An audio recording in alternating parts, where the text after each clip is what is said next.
कोकणातील प्रत्येक अपडेट जाणून घेण्यासाठी आजच माझे कोकणच्या सोशल मीडिया प्लॅटफॉर्मला लाईक, फॉलो आणि सबस्क्राईब करा। केंद्र सरकारच्या महत्त्वाकांक्षी जलजीवन मिशन अंतर्गत ग्रामीण भागात घराघरात नळाद्वारे पाणी पोहोचवण्याचे दावे केले जात असले तरी प्रत्यक्षात मात्र अनेक ठिकाणी परिस्थिती वेगळी असल्याचे दिसून येत आहे। वेंगुर्ला तालुक्यातील आडेली वरची भंडारवाडी वस्तीला अद्यापही पिण्याच्या पाण्यासाठी संघर्ष करावा लागत असल्याने येथील महिलांनी प्रशासनाविरोधात संताप व्यक्त करत आज प्रजासत्ताक दिनी सिंधुदुर्ग जिल्हाधिकारी कार्यालयाबाहेर घागर आंदोलन सुरू केले आहे। जोपर्यंत पिण्याचे पाणी मिळत नाही तोपर्यंत माघार घेणार नाही असा निश्चय महिलांनी व्यक्त केला आहे।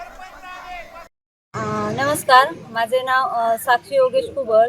मी आडेली गावातून आली आहे। आमच्या गावात म्हणजे आमच्या महसूल गावासाठी 2023 मध्ये नळपाणी योजनेचा निधी 65 लाख रुपये मंजूर झाला आणि त्याच्या अंतर्गत जलजीवन मिशनची नळपाणी योजना शासनाने राबवली आणि पूर्ण निधी खर्ची घातला, पण अजूनपर्यंत आमच्या वरच्या भंडारवाडीला पाणी अजूनपर्यंत आलं नाही आणि त्याच्यासाठी आम्ही आंदोलन करत आहोत, आमरण आंदोलन करत आहोत।